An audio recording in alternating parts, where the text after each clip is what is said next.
My name is Sherlock Holmes. I've always been more of a thinker than a fighter. The two aren't mutually exclusive. There's an art to fighting. There's an art to war. Larceny, thieving. Those days are surely behind me.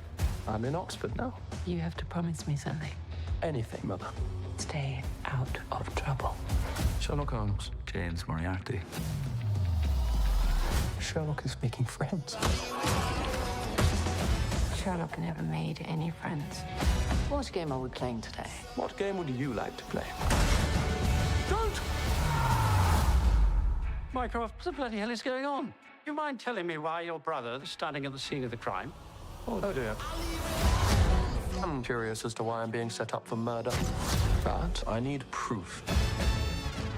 There are other forces at work. Sorry to bother you, sir. What is it? A bomb! What do you mean a bomb? A bomb is an incendiary device. I know what a bloody bomb is. Why would anybody want to do this? You're a smart boy. Work it out. When you have eliminated the impossible, whatever remains, that must be the truth. I do love a secret passage. We're going to solve this together. Holmes, let me illuminate you. You've no idea what's at stake here. I feel as though I should thank you for saving me from a life of sheer boredom. You are most welcome.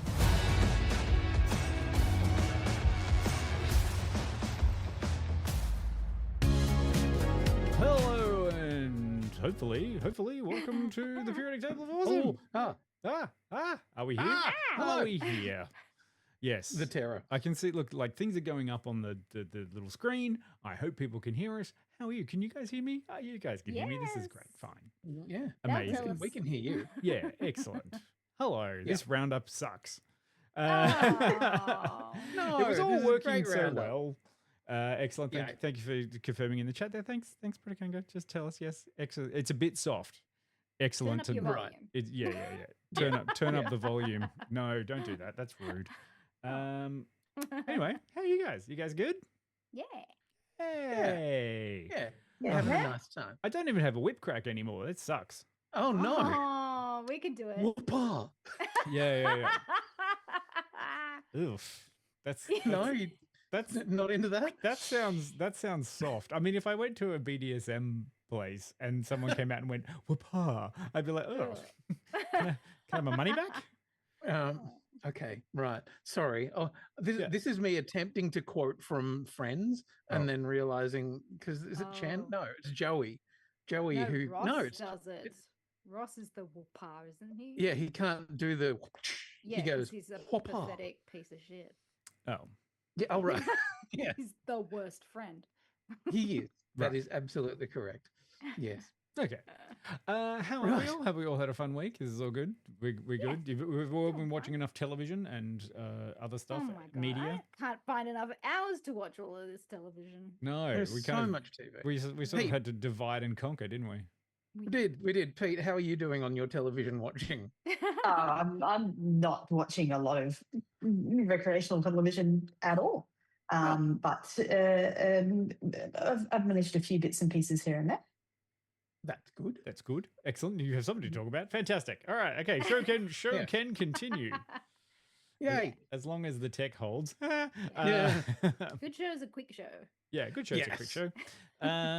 So we've all been watching different things, haven't we? We've kind of been watching different stuff, and now we can try and convince each other to watch these things or compare notes about how you feel.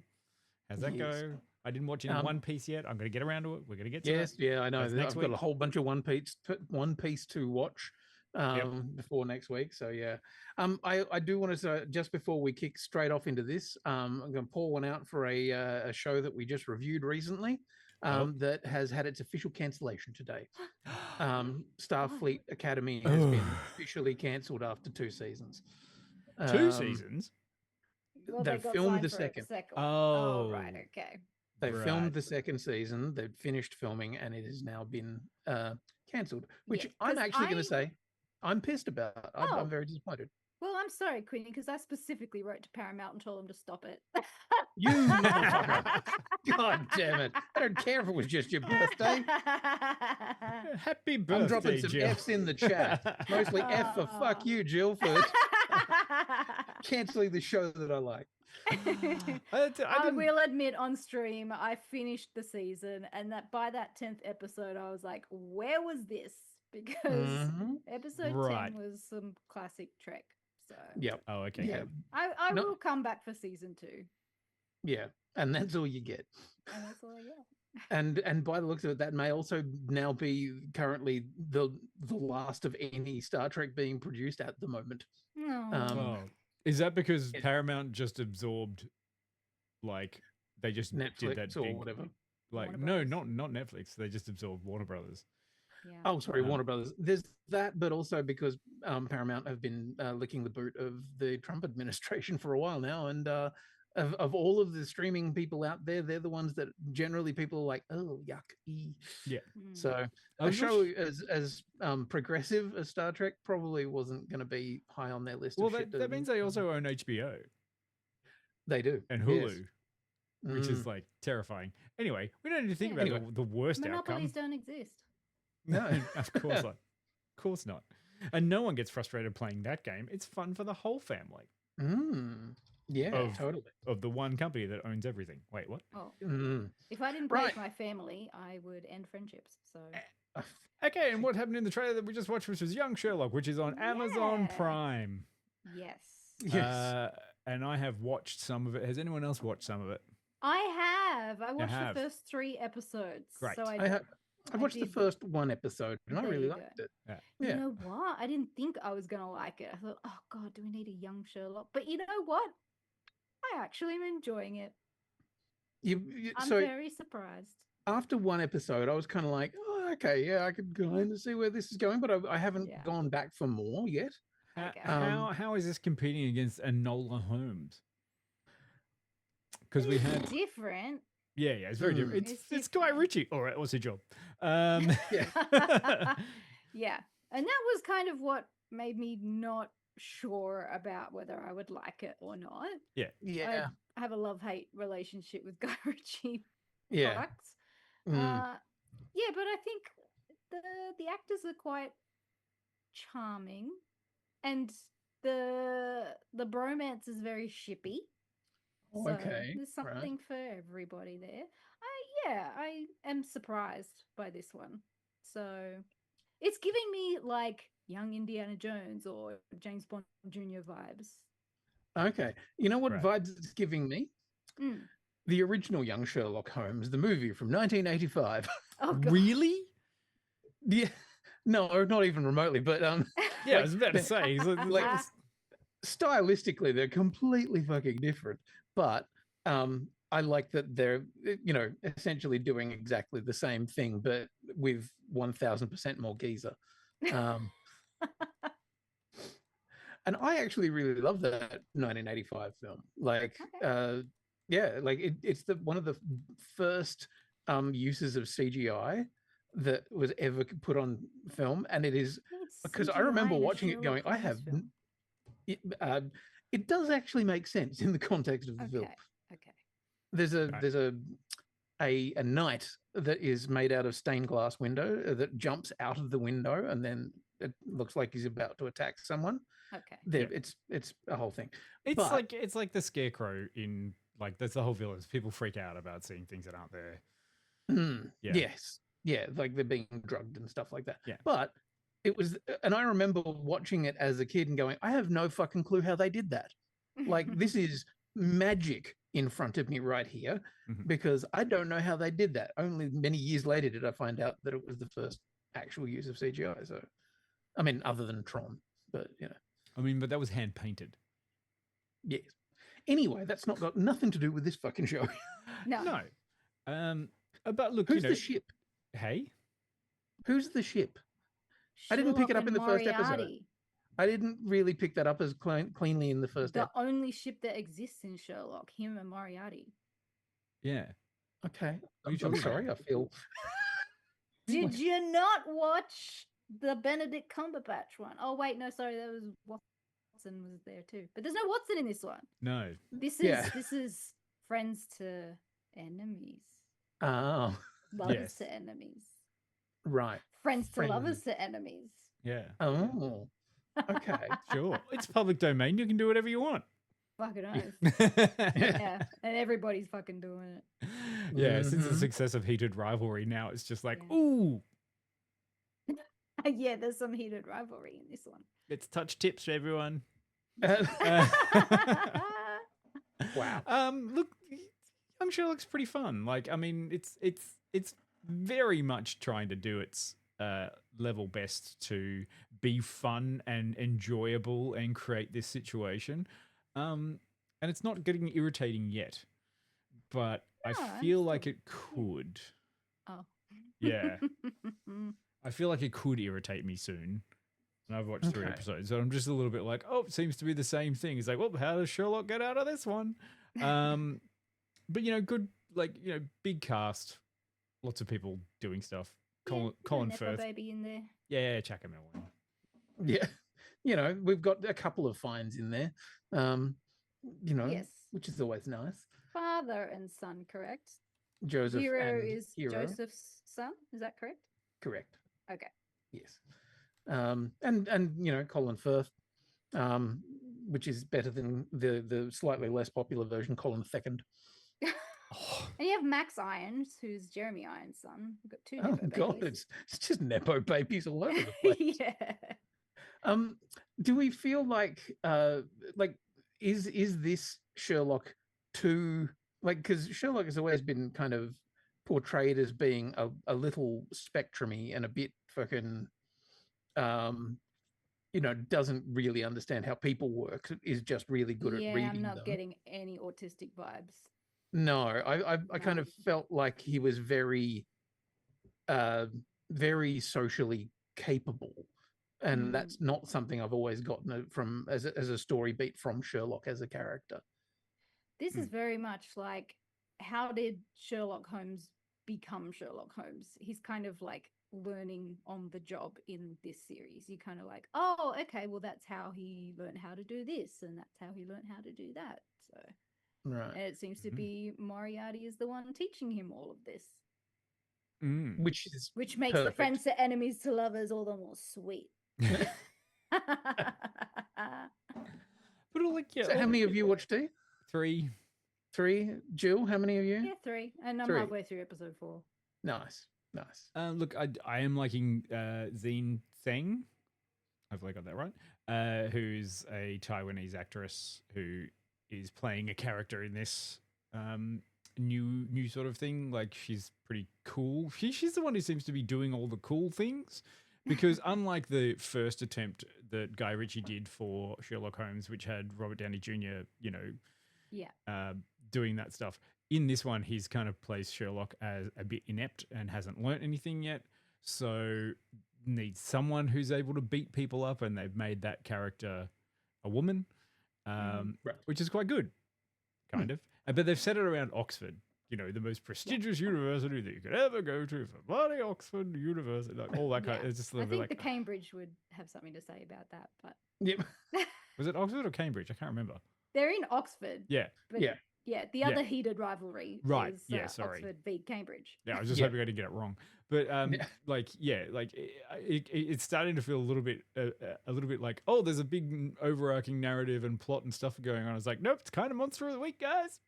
Every week, Sherlock's got to solve a crime, you know? Which, to be honest, I'm totally expecting and down for. I do remember, if memory serves, there is a bit in the first episode where they run into Lestrade. Yes. And I was kind of like, there's a little part of me that was like, maybe save him for later. Maybe he doesn't need to be at school with Sherlock, but you know. Yeah, we're getting close to dangerous territory of the CW version of Sherlock. I was thinking a lot of Gotham as I saw that. Everybody is the young version in this show. At least in this one. It's the Penguin as a young person. Oh, look, it's yeah, and they've done that too, because there's this thing where he keeps running into a woman, that he keeps looking at for the whole time. They Yeah. haven't It's introduced her like, yet. oh It's like, wow, oh, as if we don't know that's Irene Adler. yeah. Staring at him across the quad all the time. It's like, what the fuck is going on? Waiting for him to pick up a dog at some point in time. Yeah. He'll just find a puppy on the street somewhere. It's like, oh, I better give this one back to the Baskervilles. Sorry, there's a fucking deep cut for the Sherlock fans, apparently. It's feeling a little bit like that. Jesus Christ, I'm sorry. No, that's good. It's feeling a little bit like that, though. All in all, like, yeah, it's a fun watch. It's not terrible, but it's also got a long way to go before it's great. Yeah. How's that sound? Yes. Yeah, I'm not What's offended next? by the episode I've watched. What's next? Which one do you want to talk about? And I've got a trailer for it, so you just tell me which one you want to talk about. I want to know about let's DTF. go with the movie I watched. Oh, okay. No, you The go with movie, the movie. the movie or Sorry, going too slow. Which one are we talking about? movie. The movie. Okay, movie trailer. All right. It's got Rose Byrne in it. That's how you pronounce her name, right? Rose? Yes, correct. Yeah, Rose okay. all day. Rose all day. Mommy, the bathroom has water in it. Go quickly! I try very hard to be in control of her and everything, but may as well not even be there at all. I don't like how it feels in my sock. Just stay there, okay? Just hold on. How deep is it? Are we gonna die? Is the house gonna fall on top of us? Mommy! Hey, we just got home, and you would not believe.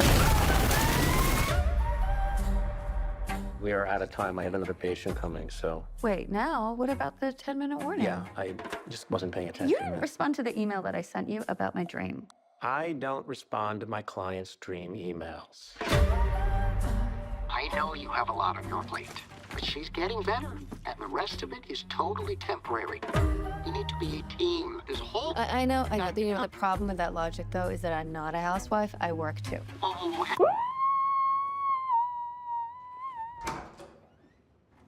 I can see you now.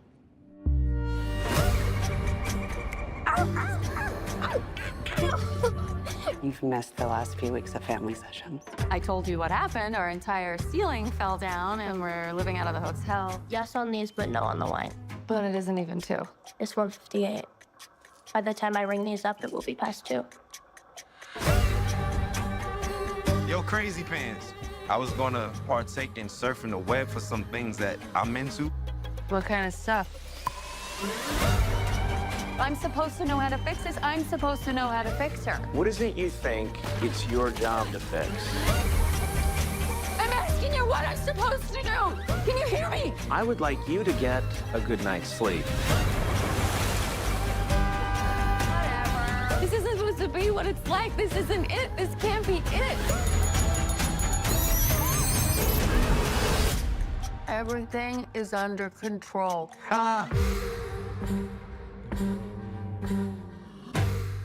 Interesting for a very long film title. Yes. This is called If I Had Legs, I'd Kick You. It has had like a lot of buzz around it because it's won quite a few awards, mostly for Rose Byrne winning acting awards for this film. She really delivers insane performance. And I gotta say, this is probably the most chaotic movie I have watched in a long time. It was extremely stressful. And not only that, it's a story about a mother just trying to cope.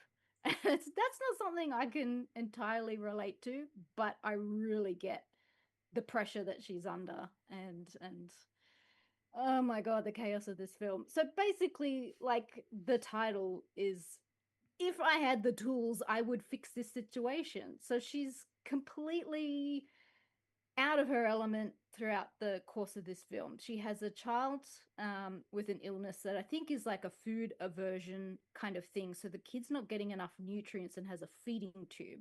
So you never see the child throughout the film. So it does a really interesting job of helping you sympathize with the mother rather than empathize with having a child there. It's just this nattering, nagging, whining voice the whole movie. And then when I tell you I wanted to punch this kid, holy cow.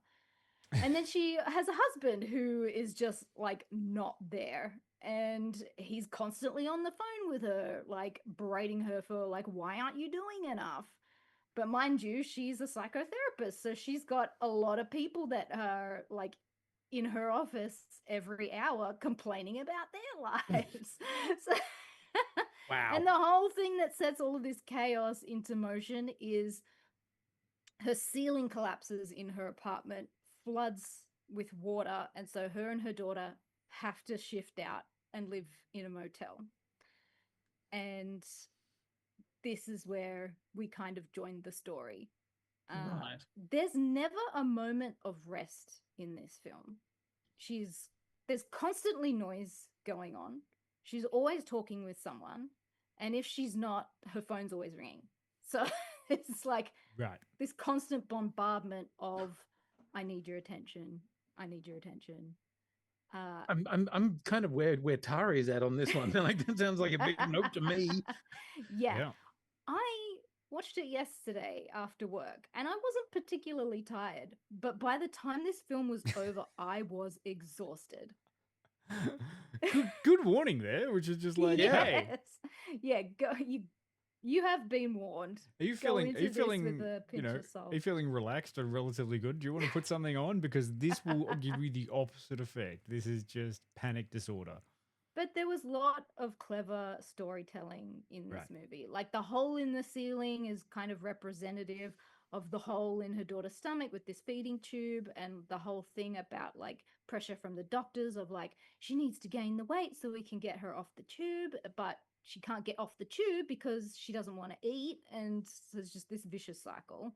Right. And there's kind of like, she describes, Rose, her character, describes through the film of just like her problems are one after another. Like she solves one and then there's the next cliff, and you just keep going, and then you finish it, and then there's the next cliff. Like there's no end for anything for her.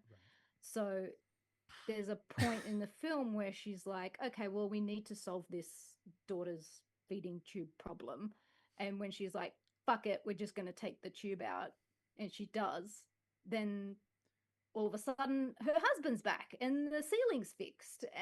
And like, oh, maybe this was the problem all along. The crux with all of my problems. But they plant a seed in this film of perception as reality. So you don't really know if any of this has fixed the problem or if it's all in her imagination. So there's a bit of ambiguity there too. It's quite interesting filmmaking and storytelling going on. Right. Interesting. Hey, you look like you're lining up for this one. I don't feel like I need something to stress me out right now. Maybe later. Yes. I mean, Jill, I love that you've given us a very, well-considered explanation and understanding of the film, but I don't want to see that. Yeah. Yeah. Like, I mean, it's probably going to be great. I just need to be like, Yeah, it is great. I didn't really realize like how full on it was going to be. I just heard that, this film was getting a lot of noise. So I'm like, all right, I want to see what it's about. If we hadn't just come out of like COVID and a bunch of other stuff, and then we're sitting on the precipice of World War III, what the fuck? Sure. Yeah, pretty much. And I mean, there are moments where she's giving her psychotherapeutic advice to clients, and you kind of see like it ticking in her brain of like, I need to take this advice. Yeah. Yeah. Interesting. Interesting. But film. a very interesting film, but also terribly, terribly difficult to try to come up with a good selling point out of in this narrative. Yeah, I mean, I suppose it would be, I don't know if it's really like for mothers, like they already know what that life is like. So maybe it's just an empathetic watch for people that can't relate to motherhood. Fascinating. Yeah. Well, no. Yeah. Are you there, Quinn? How you going with your connection there, buddy? You're pedaling? Yeah, I'm trying to pedal. I'm trying to pedal, but my legs are tired. All right. So basically, we can say that this is a very well produced, very well acted, excellent story, lots of intrigue, but holy shit, do we really need this at this moment? Or go into it with a fair warning. Yeah, you have been warned. Yeah. And as Terry has said in the chat, it's like, which audience is this for? Yeah, if you get overstimulated, probably not for you. Yeah. But no, very, very well-made film. And I also like Tari's question there. Is there any catharsis? Do we get any relief at any point in time? Or is this kind of... I mean, it kind of all does wrap up in the last couple of minutes where she just runs for it, basically.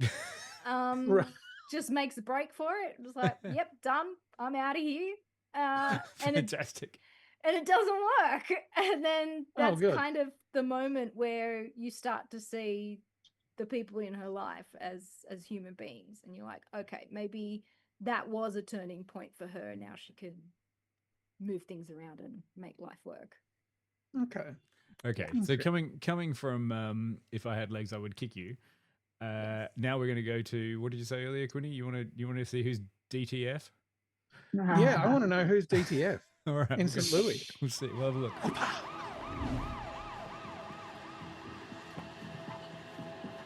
The autopsy is going to say heart attack. Excuse me. What can I do for you? Special crimes. I'm uncertain it was natural causes.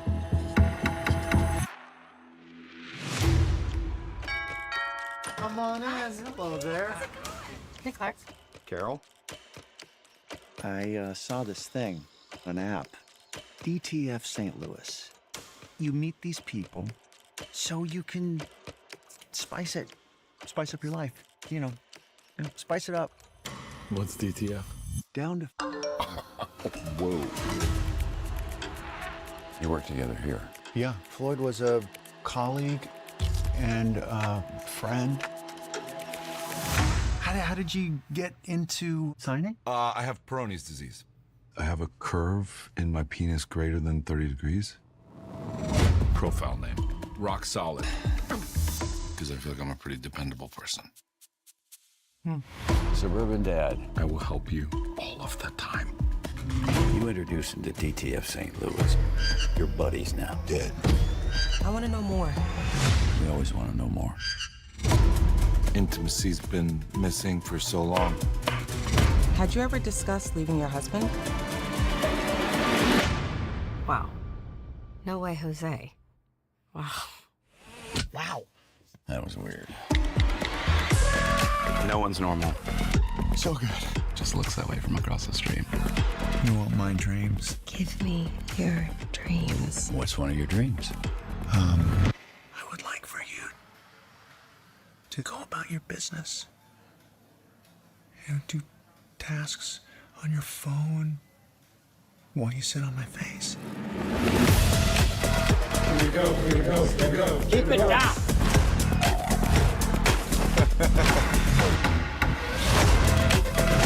What's going on out here in the suburbs?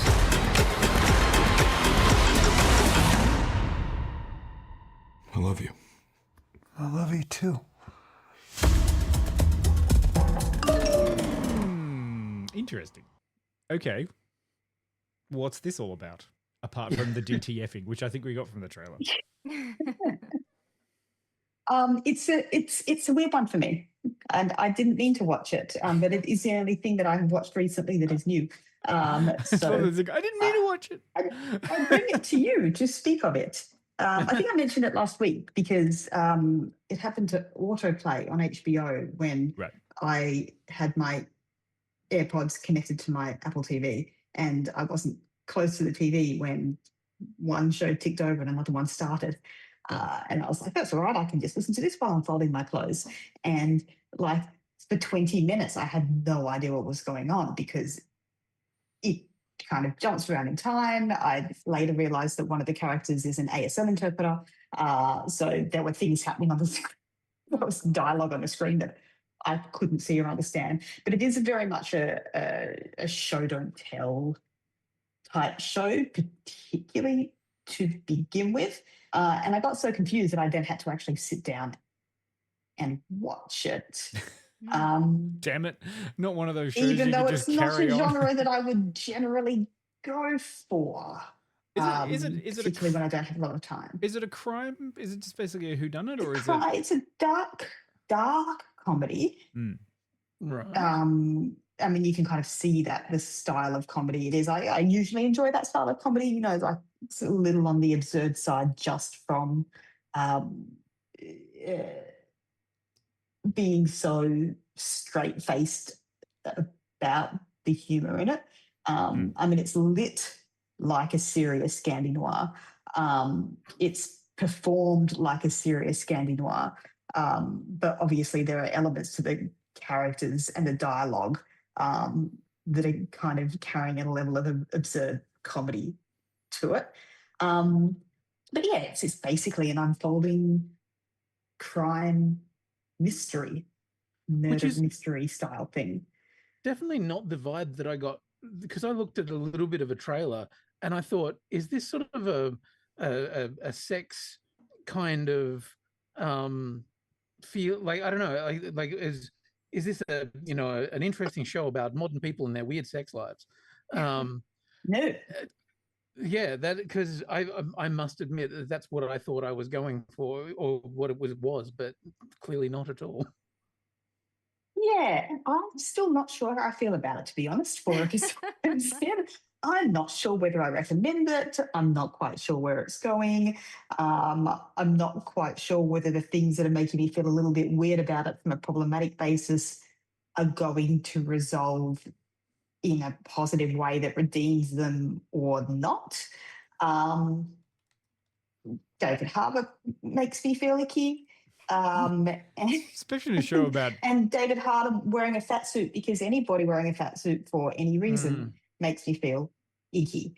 Not for the reasons that some people might think, but for the reasons of why it's unnecessary. Yeah. It's generally never done with the intention of being nice to fat people, and maybe just hire an actor that suits the role if you need them to. Anyway, there's a lot of reasons. I've talked a lot about that before, but there is like a weird kind of thing going on with David Harbour's character and what's going on with the plot and how his weight is and self-esteem related to his weight is tied into it. Obviously, him wearing a fat suit, you know, his weight is underlining quite subtly some of the perceived humour, I think, and that tends to ship me off, as you know, because I usually have a 30-point deduction for it. But I'm not sure. It's still, I guess, possible at this point that they could be taking that in a direction that is human and representative, but it feels unlikely. It's not like it's not really in your face. I'm just particularly sensitive to not liking that kind of approach. It's not like the way I disliked Nacho Libre for it being subtle. It's still normalizing that kind of.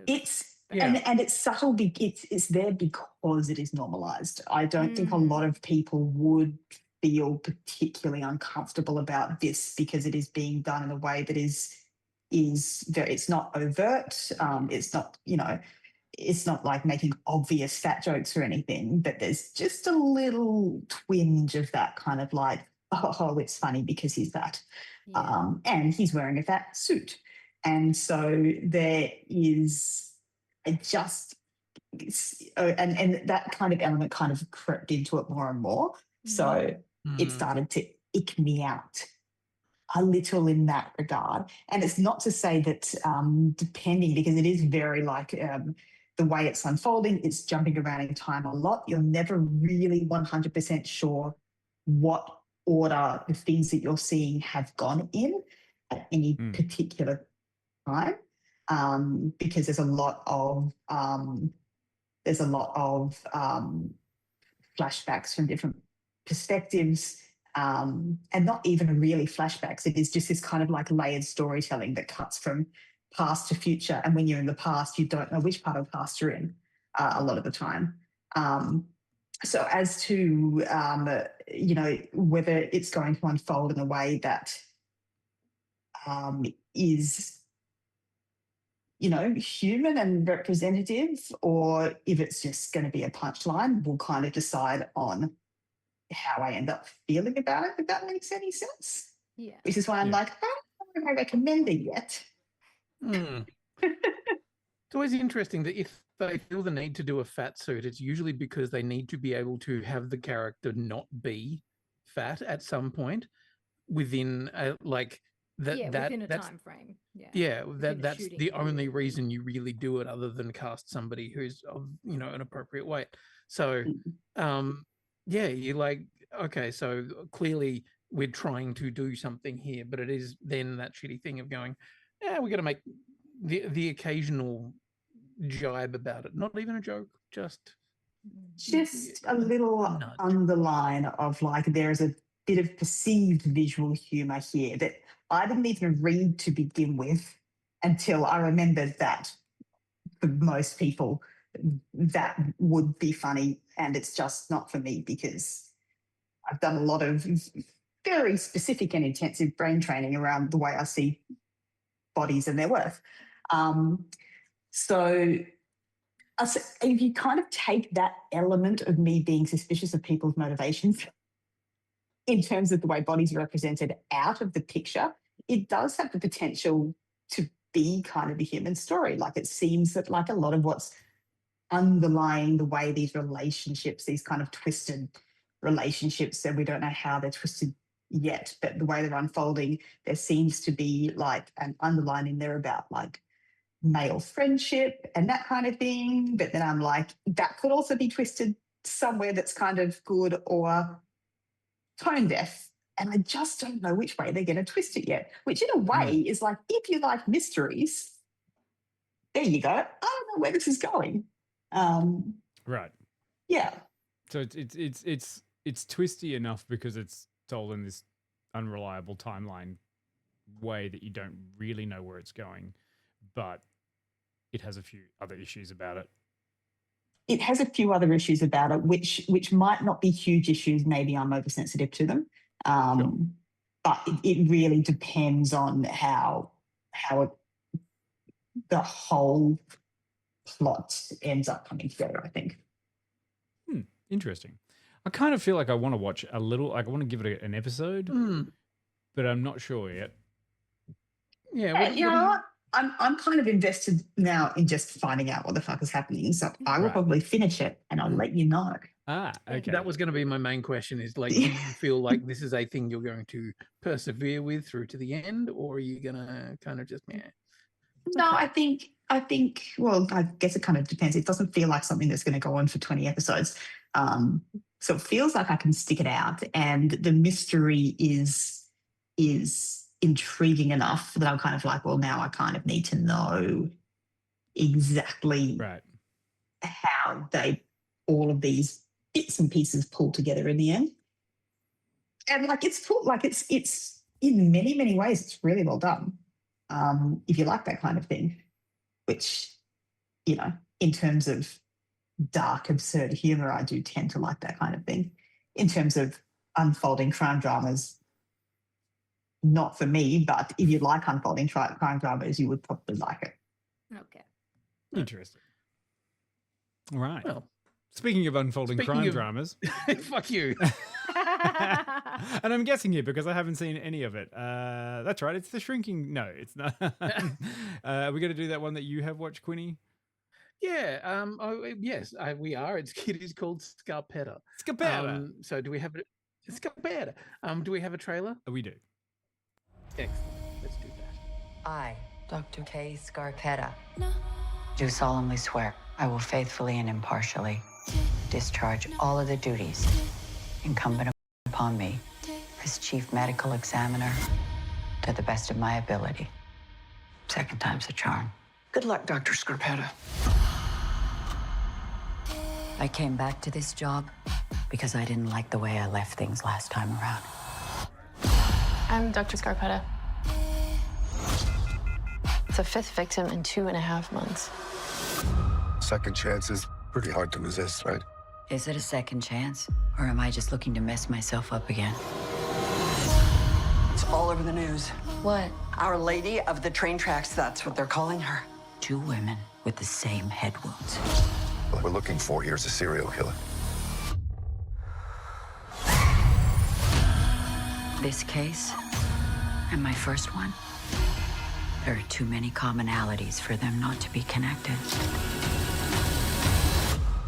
That's a barrel of monkeys I would not want popping open. Ooh, a death stare. If it's the same person, And we better run and never look back. It's just not like you. What happened with that case? It made you so afraid for it to come back into question. where is this coming from?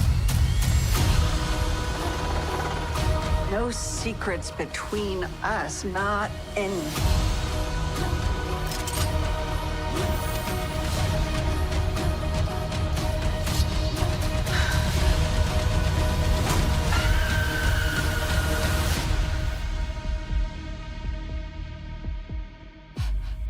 Ooh, how mysterious that we get to see 2 Australian actors back on the screen again, on the small screen.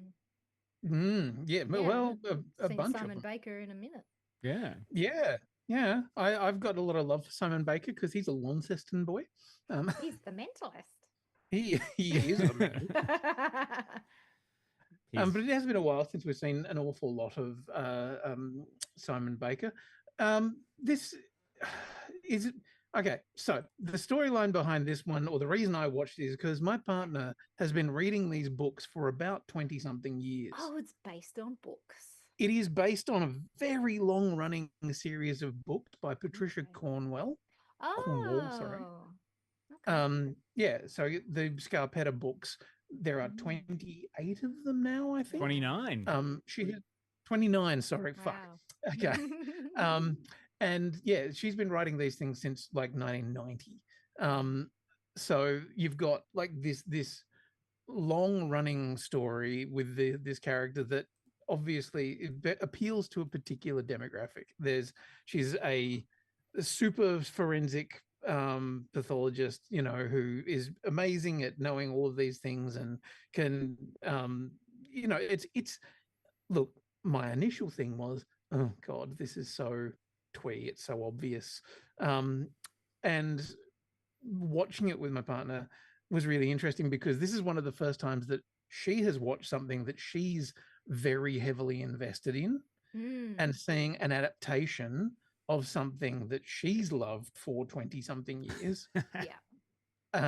This is her so heated rivalry. this is her Star Wars. This is her, or is it more her Rings of Power? Watching it going, yeah, exactly. She wouldn't do that. Yeah, exactly. It was so much, and like her initial thing was like, "Oh fuck, it's Nicole fucking Kidman." Jesus Christ. Of all of the people they could cast, Jesus, why did it have to be fucking Nicole Kidman? Because she got divorced, so she has alimony. Yeah. And I mean, at the moment, she's clearly doing a thing where she's going, okay, I want to play a particular kind of character and I want to be doing these strong female lead roles. Because, you know, of a particular style of books that are aimed at a particular audience. But the thing is, I kind of got invested in it as I went. And what it does is really interesting in that the books are going for, like, you know, as I say, they've been going for 20-something years, or however long. And as such, there's a huge amount of history.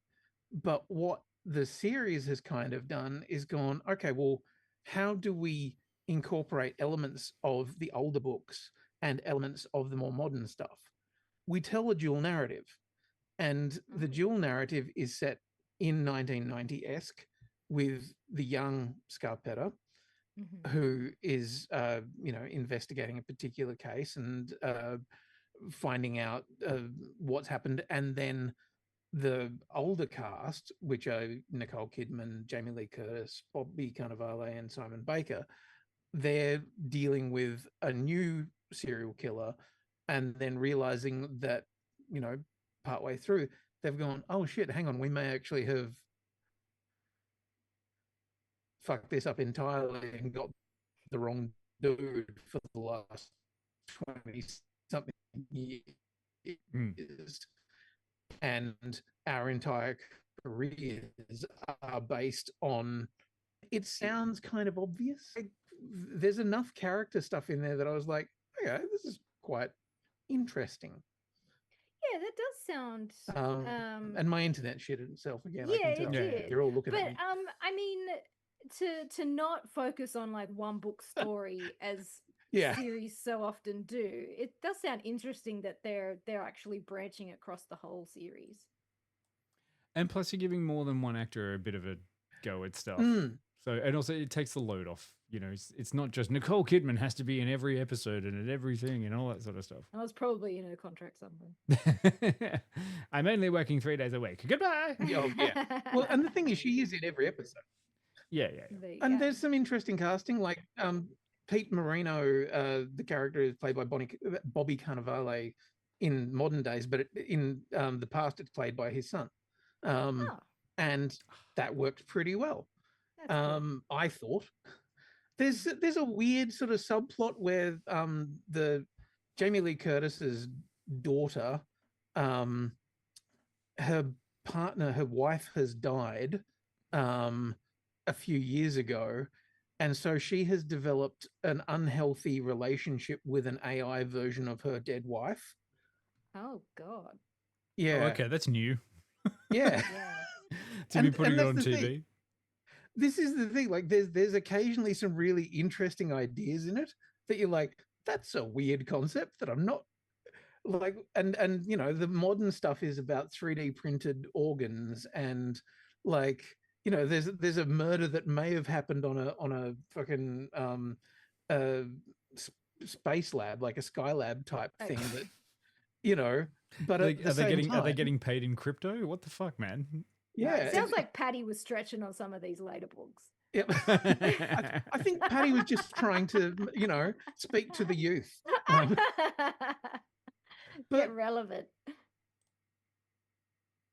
Oh. Yep. Quinny? No. Oh, his audio's gone. No, he's gone. Oh, No, he's back. He's back. Yeah. Say again. Yeah. I said Jamie Lee Curtis is having a great time. Oh, good. Yeah. Yeah, her cleavage is doing a lot of heavy lifting in this show. Fantastic. Figuratively and metaphorically? Both, yes. Would you recommend it? Is it accessible? Because I'm saying you watched it with someone who was very heavily invested in the books and was doing stuff like that. But if you haven't read any of the books, you just came into this cold. How did you feel with it? Do you feel like this has got a lot of legs in it? We're going to have 12 seasons. Are there going to be 29 seasons?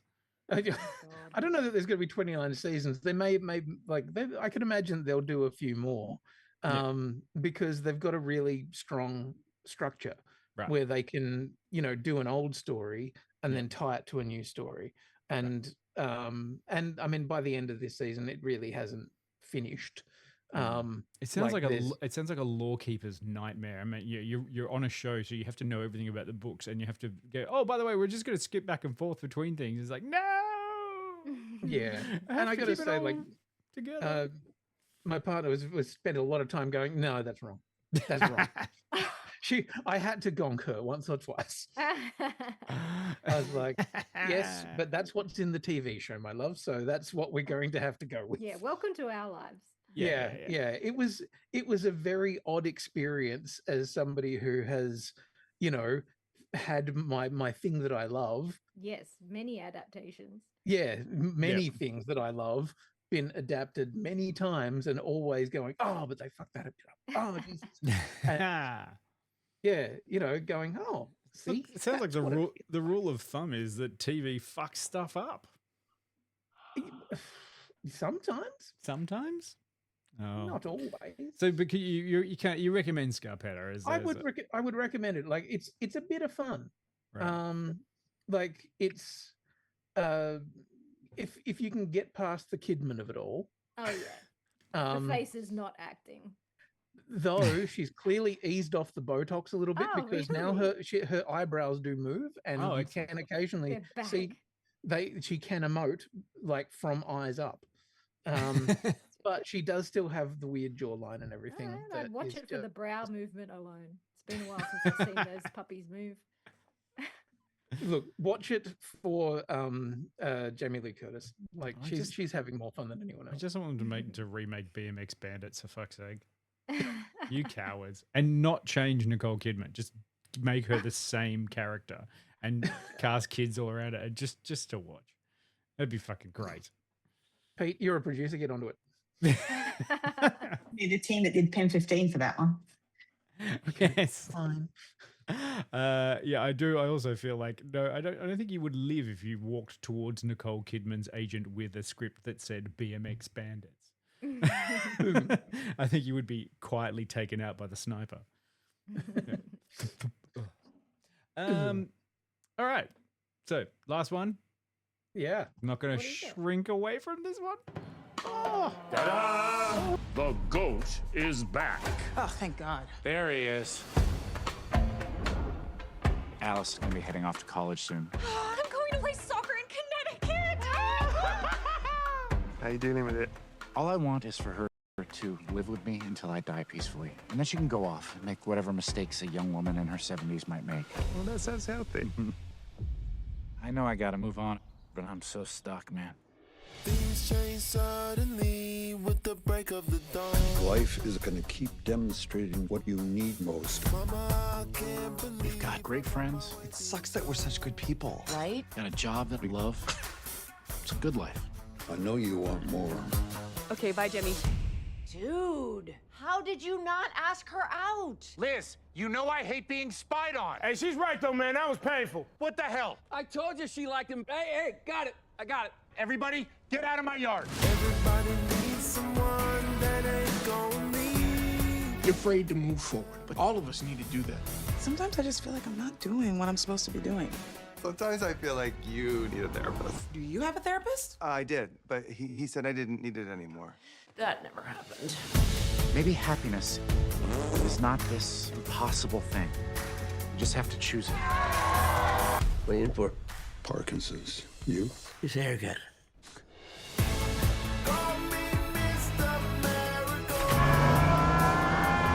Are you not entertained? You just have to suck the marrow out of this amazing life. Hey, Paul.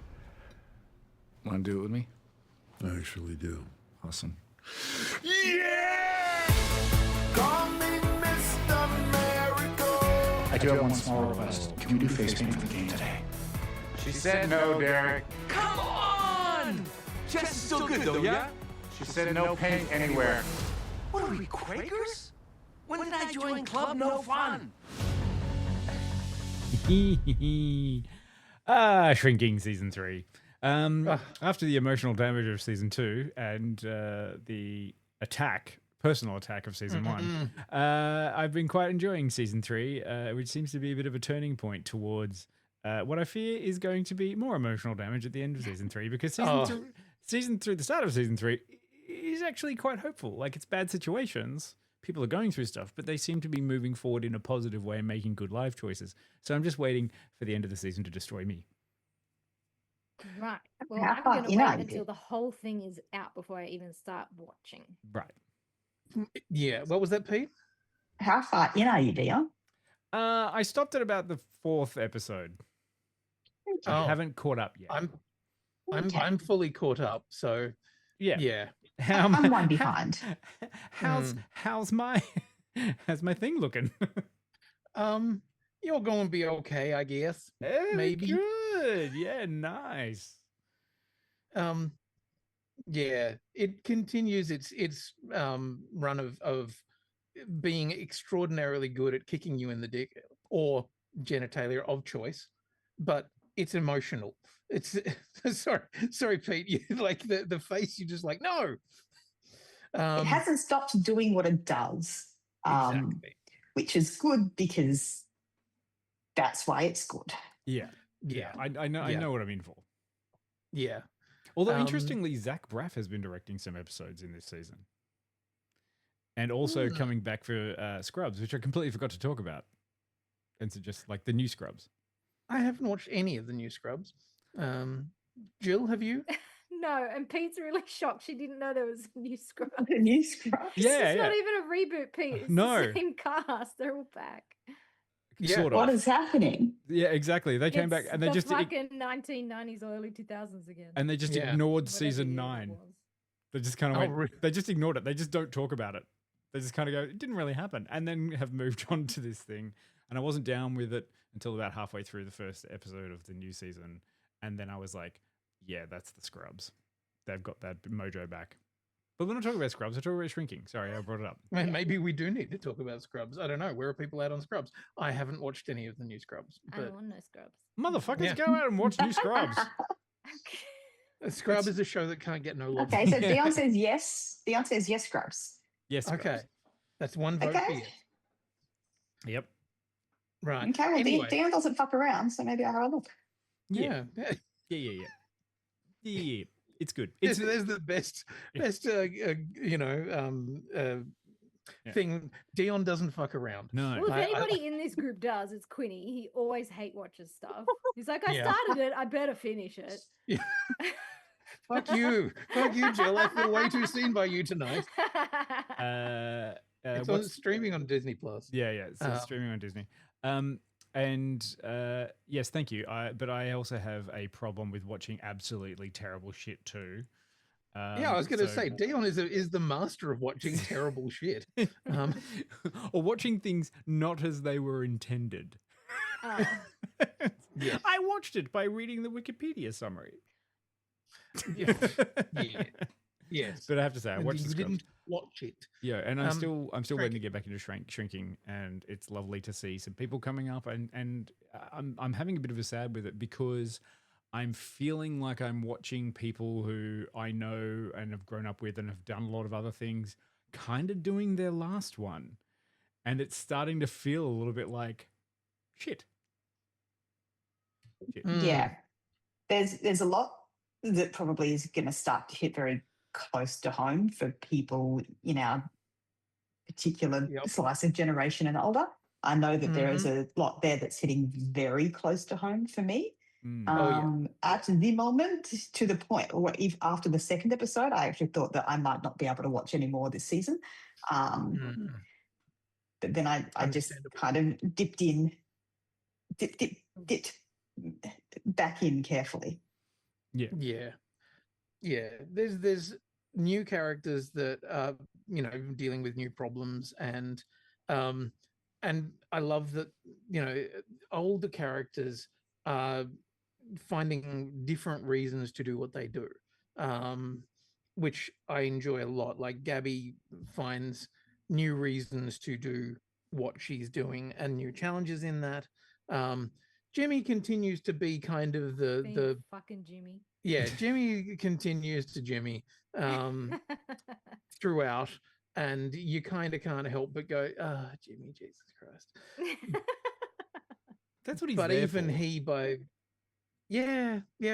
but even he by the end of where I'm up to at the very least, you kind of like, yeah, there is a sort of sense of hope, but there is also this impending heartache that just you can't help but feel like it's a coming. Yeah, whatever it may be. But still hopeful and kind of funny. Yeah. I love Michael J. Fox, and he's one of those things that you kind of put him in anything, and there is a certain, I don't know, lightness that he brings. No matter how shitty the circumstance, you're kind of like, oh yeah, he's still kind of bringing something that you kind of can't help but love. Nice. Yeah. Everybody's sort of going, oh, how do we talk about it? I know exactly what you mean. Yeah. I don't want to give away anything, and I've only watched a few of them, but I'm saving them up so I can just destroy myself by the end of the season. Yeah, sounds good. Yeah. It's like wanting to go back and unwatch The Pit season 2 until it's finished so I can actually keep going through it. Only a couple hours left. Yeah. Day. Yeah. Let me tell you, engaging with the online discussion about the pit is fucking eye-opening. Wait, by what do you mean? In which platform? With whom? I spend time on Threads. I like Threads, and Threads' algorithm is very aggressive. When you talk about something briefly, it'll fucking spam you with a heap of stuff about that thing. So yeah, I will. Look, I said one comment about. I said one fucking roll about hot dogs to someone, and all I have now is hot dog content.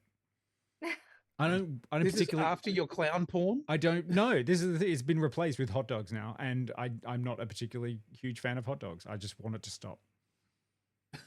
There was a lovely week after Christmas where my entire algorithm was heated rivalry and craft, and like just my entire algorithm. I've curated my algorithm. I could live in this. I could live in this world. Rivalry. This is what you're getting the thing you wanted out of it. I don't want. It's protecting me from everything that's going on. Yeah, I never wanted the clown porn, and I never wanted hot dogs. I don't know what's going to come next. Help me. I'll spam you with Project Hail Mary stuff. Sure. So that just takes that over. would be amaze. Thanks, Jill. Yeah. There is a lot of that around as well, but yeah. Like there is a danger though that it will be fist my bump. There's a lot of that. I have seen that a lot. That's a different algorithm narrative. Mhm. Anyway. Yeah.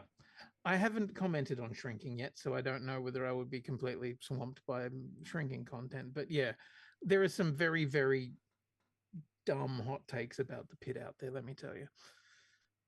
Cool. Or it's another reason to avoid Threads.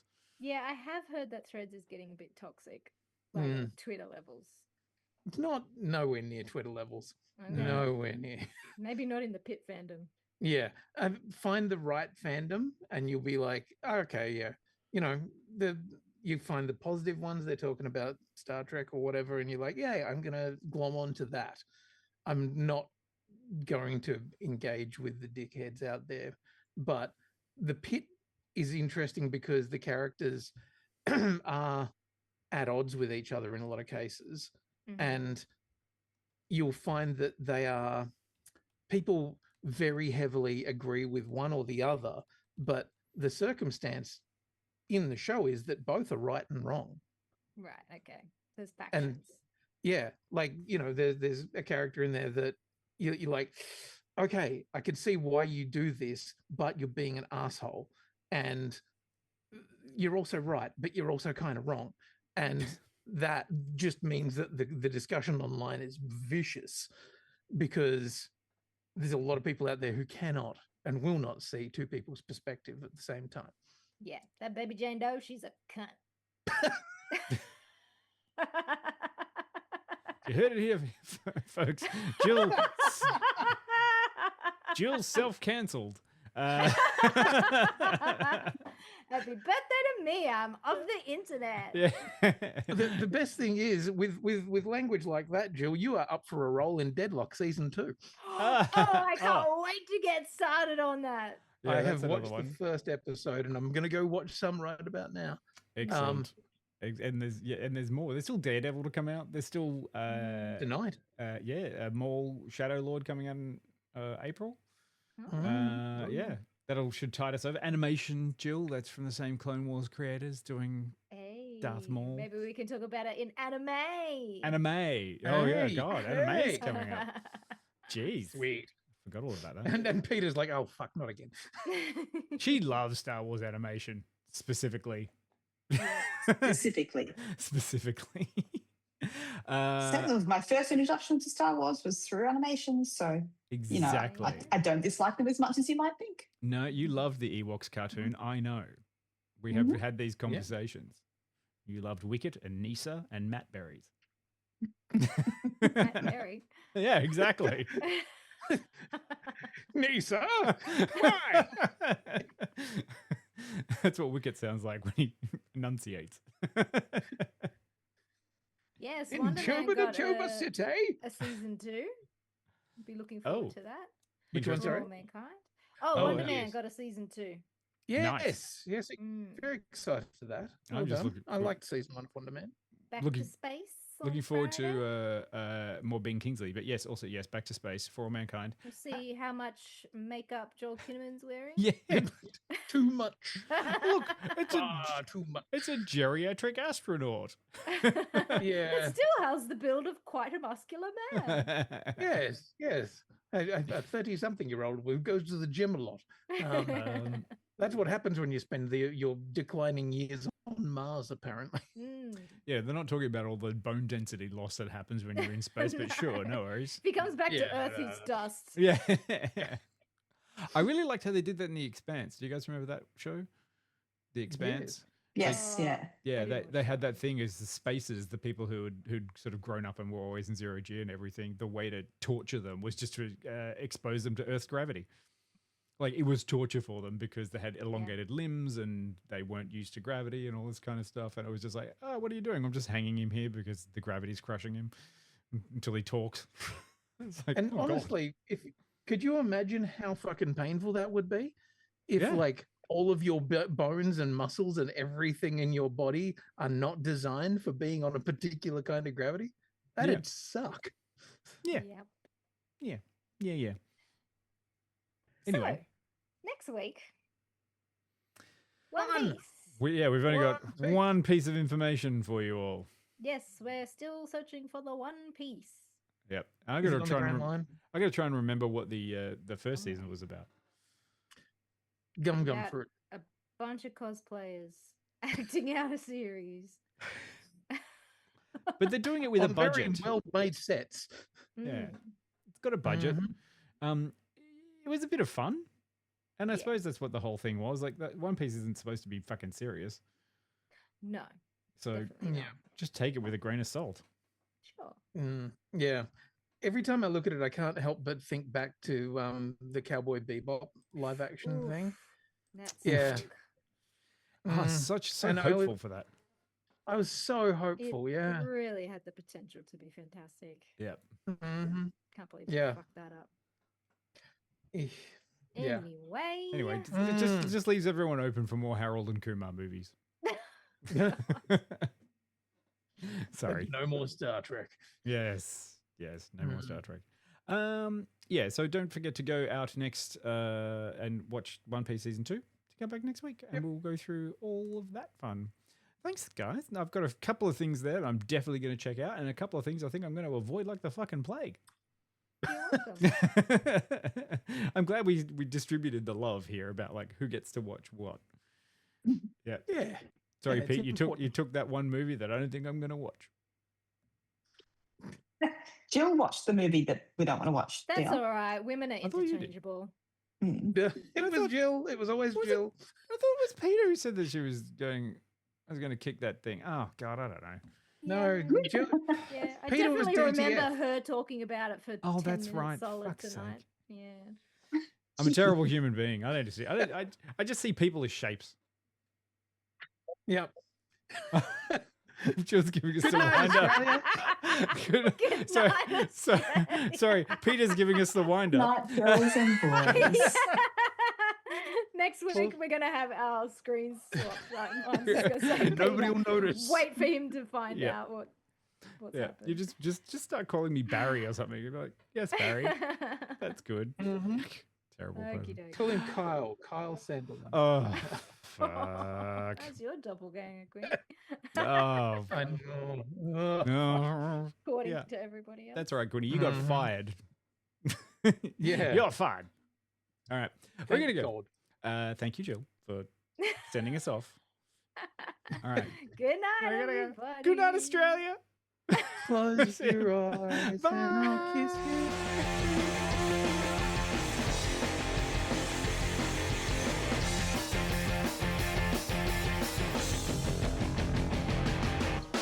I wanna live in a world full of heroes, not sit here counting zeros in a cubicle downtown. I wanna look out my window, see 'em flying, and swing across the horizon as I cheer 'em on so proud. Deep-powered girl keeps staring at her face, and call Colossus and have 'em teach me ways, and then we'd exercise. I'd be one of the guy. Martial arts from iron fist and wall. I'll dance her up and teach her all my songs. Oh,